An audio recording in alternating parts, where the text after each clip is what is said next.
fantastic anchorages, horrible anchorages, and paying the Greek cruising tax. On the boat 102. Last week we kind of let fly a bit about paying the blasted Tepai. This week I'm going to show you what it took us to pay ours, and it was a rigmarole. We're going to show you a great anchorage, and we're going to show you one we thought was just pants. And we're going to show you one of our first stop-offs, where we stayed a couple of days and had a bit of an explore.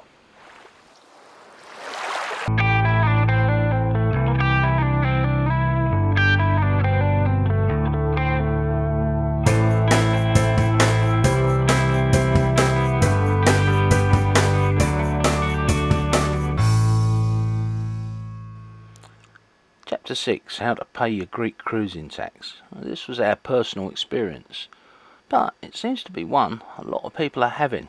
Some time ago, the Greeks introduced a cruising tax, a tax on boats who cruise their waters. Now for us at 11.3 metres, it's only about €33 a month, but for bigger boats it's an awful lot more. The cruising website No Foreign Land I've done a great guide to how to pay this, and I'll put a link in the description. But there should be just 10 basic steps, and they should be easy and effortless.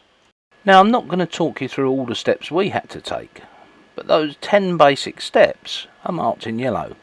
The rest are the steps that we had to take. The primary issues are around the website not working, not accepting email addresses, and being down a lot of the time. Simply just didn't work. The other things that happened were, well, the locals didn't know what their own laws were or regulations were. And when we tried to pay the tax, it just, well, they made it awkward. Now, it was €33 we had to pay per month. However, we also had to pay €30 at customs and another €15 at the port police in order to get the documentation done.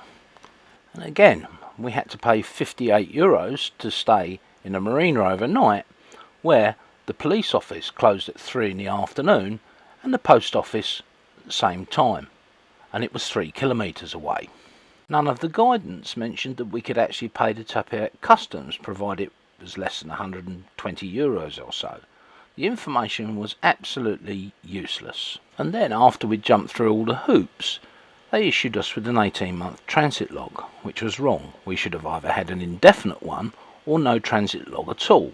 And then finally, they refused to stamp our passports to prove that we were in the country. Apparently, UK is still part of Europe, according to them.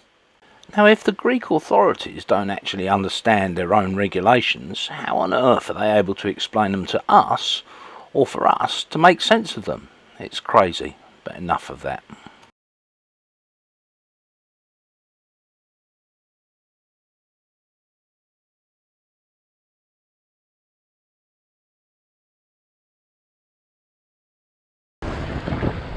So it's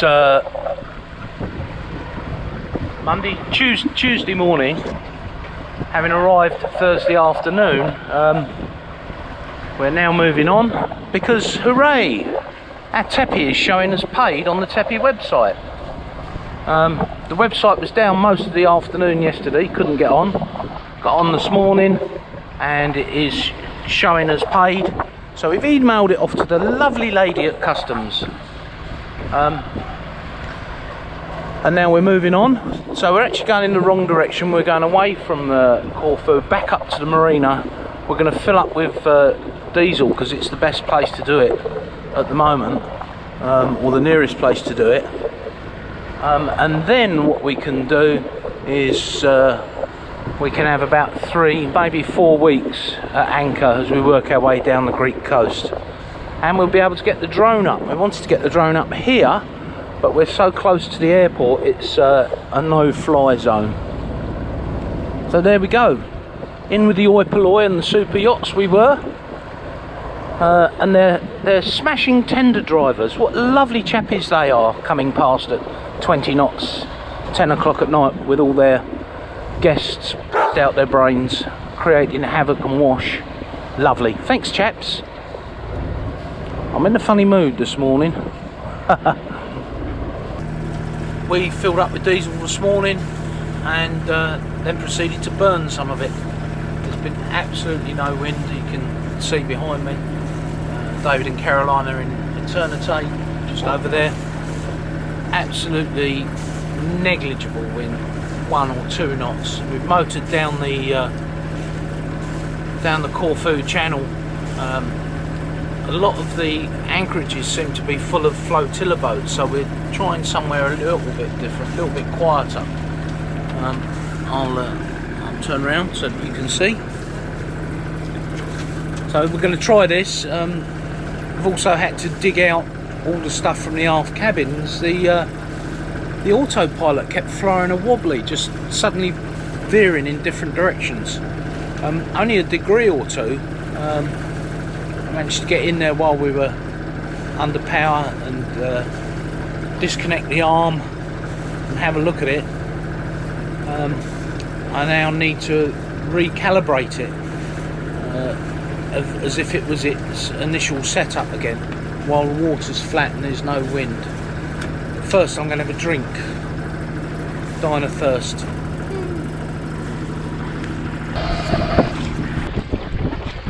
So we've decided to anchor here. It's a place called Plataria. Fairly shallow bay, 20 metres a bit further out, but where we are we've got 2.5 metres under the keel, so that gives us 4.6 metres, 25 metres of chain out.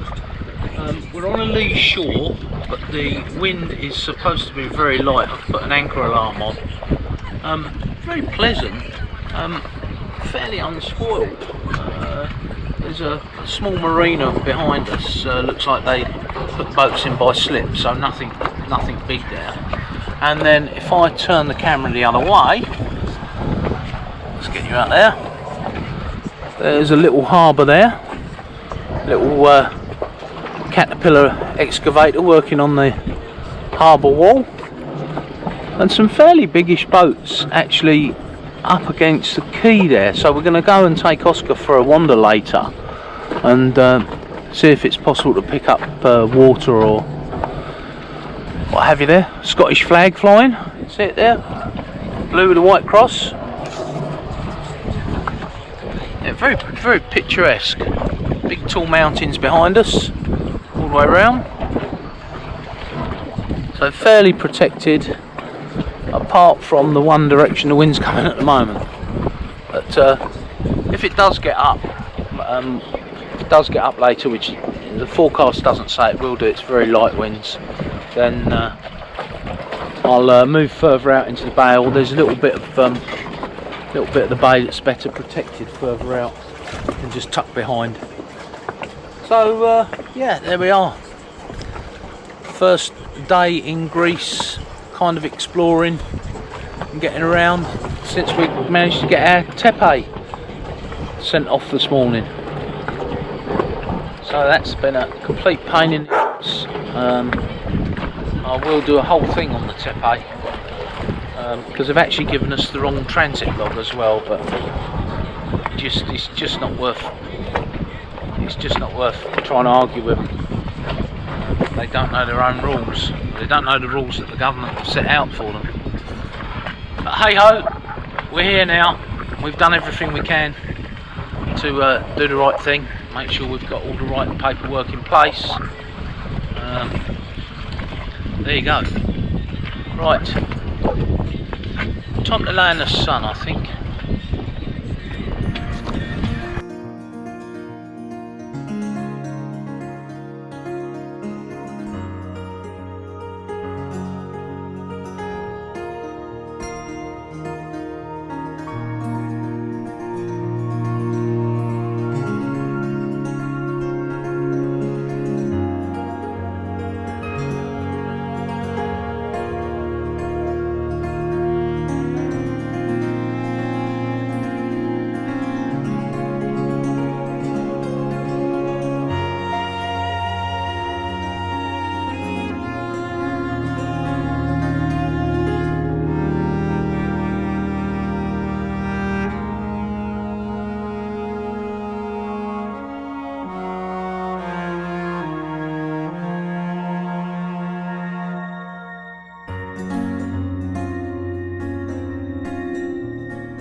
So this beautiful anchorage that we're in now has got a few write-ups on Navily. Just wanted to show you the level of stupidity there is. So this guy in the speedboat has got one of these inflatable settees, I guess, donuts you'd call it, and he is racing round the bay in and out of the anchored boats. You can hear the slapping caused by his wake. There's kids in a little dinghy over there. There's two people swimming about 25 feet from their boat just there, and he goes straight through the middle. This is how accidents happen.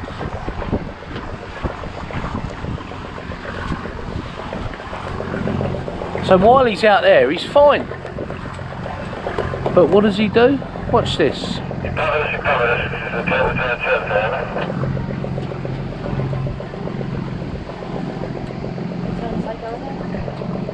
you mind getting on with the autopilot? I've stripped it all down. I can't find anything wrong with it. He's stripped it all down, but he can't find anything wrong with it. Oh, that's annoying. I'm just filming this kid, tell him at the moment. He's just filming this person that's going round the anchorage. Yeah, in the inflatables, yeah. Coming with inflatables. So right up to the line of the beach. I'll be back in a sec. Yeah, no worries. Right through the swimming area. People swimming there. Round the front of the cats, into the harbour mouth.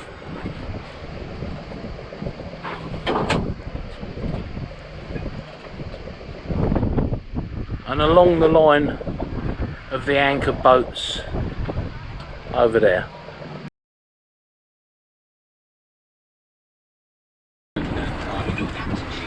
So we had a bit of an early start this morning, well, early for us.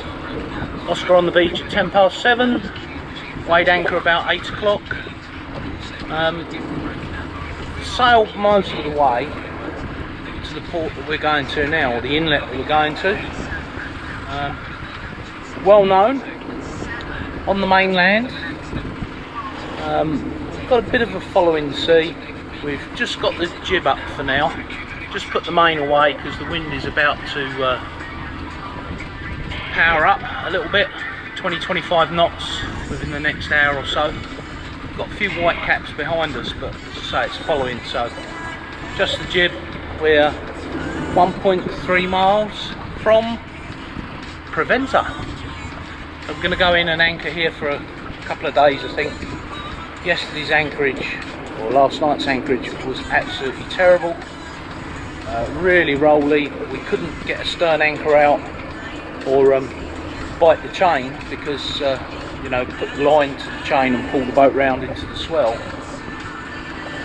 because it was such a tight anchorage. And then when we were on the beach this morning, the guys with the speedboats at about 7:20 started his speedboat up, the banana boat, and went right round the anchorage in between the boats, causing a huge wake to wake everybody up. So clearly yachties are not welcome there, which is what Navily says. Oh, we have something happening behind us. It looks like fish, but it could be. Can you see it? Yeah, it's fish jumping out of the water just there. I'll try and zoom in on it. Whole shoal of fish. And something perhaps hunting them. So yeah, a few white caps. David is there. He's just taken down his main. And Dusk are there. Don't think you'll see them. There. So David's about 1.5 miles behind us. Dusk is about 5 miles behind us. I've just spoken to them on the radio. Oh, that's a bit of a rolly swell there coming in now. So Provenza has some buoys that we have to follow to get in.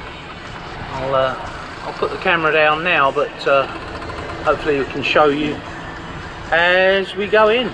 I'm now going to make the turn to the first port and starboard buoys. So there we are, I've just come through the first two sets of buoys. Third set coming up now in front of us.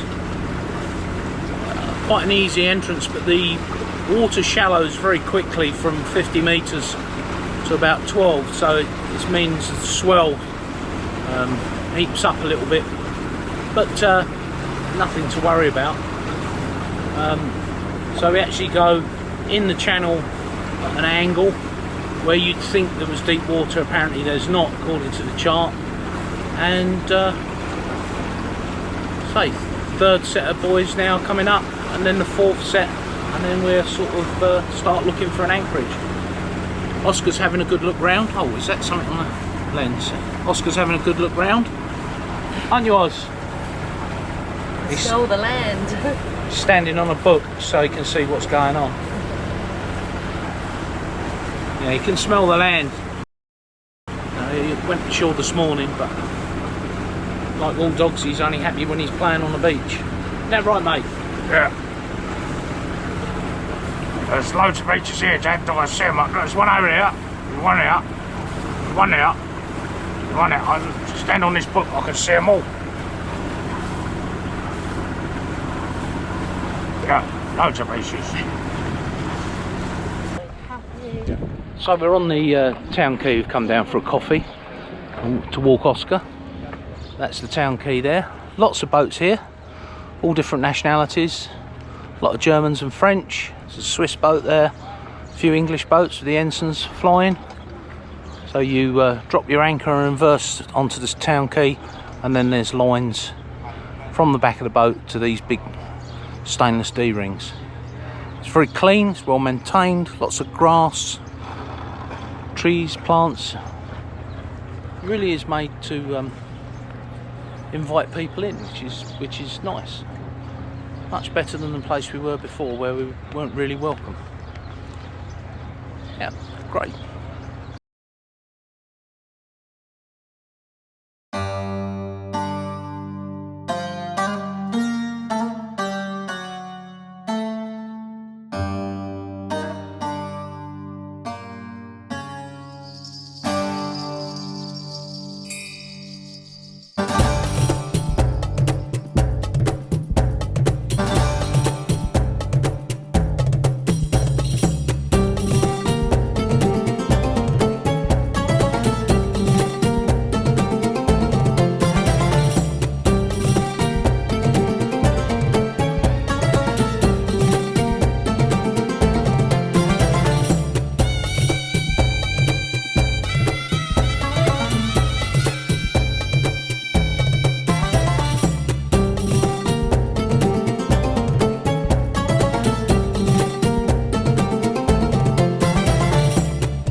When we had a house, we had neighbours and they used to moan about our music and our barbecues on a Sunday evening.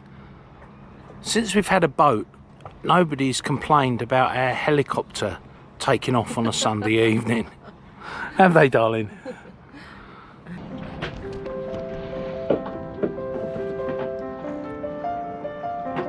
I'll have to zoom in for this. Happiness is one man and his Amel sitting on his bow seat, made from olive wood.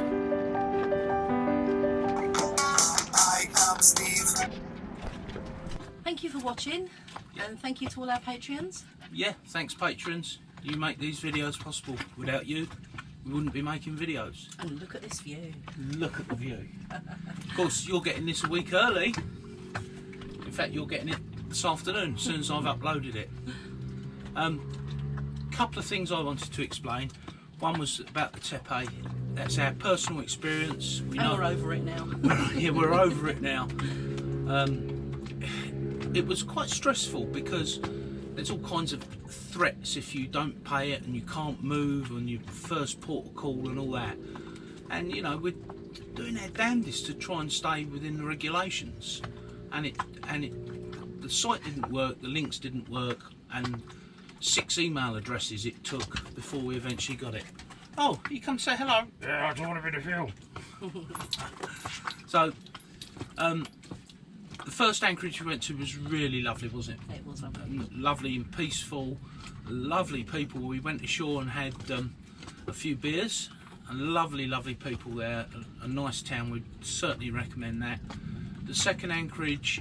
it was just rolly and rocky. Yeah, and for some reason... we weren't happy there, we weren't happy. The dangers involved with these... You couldn't swim at all.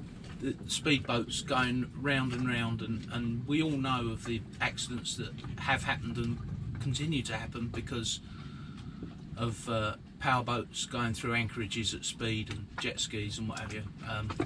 You all know about them. They've all been on YouTube or in the headlines.